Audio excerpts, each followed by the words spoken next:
பழனி கோயில் சார்பில் மூத்த தம்பதியருக்கு மரியாதை செய்யும் நிகழ்வு நடைபெற்றது. தமிழக இந்து சமய அறநிலைத்துறை தமிழகத்தில் உள்ள கோயில்களில் மூத்த தம்பதியரை தேர்வு செய்யப்பட்டு அவர்களுக்கு மரியாதை செய்யப்படும் என தெரிவிக்கப்பட்டிருந்தது. அதன்படி இன்று பழனி அருள்மிகு தண்டாயுதபாணி சுவாமி திருக்கோயிலில் அருள்மிகு பட்டத்து விநாயகர் திருக்கோயில் மண்டபத்தில் 35 ஜோடிகள் மூத்த தம்பதியர்களுக்கு சிறப்பு செய்யும் நிகழ்வு நடைபெற்றது.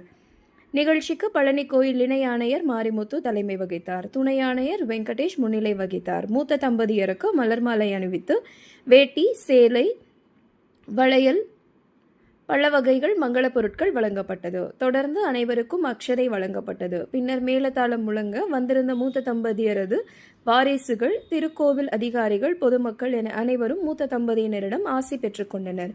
நிகழ்ச்சியில் கண்காணிப்பாளர் அழகர்சாமி, மேலாளர் உமா உள்பட பலர் கலந்து கொண்டனர்.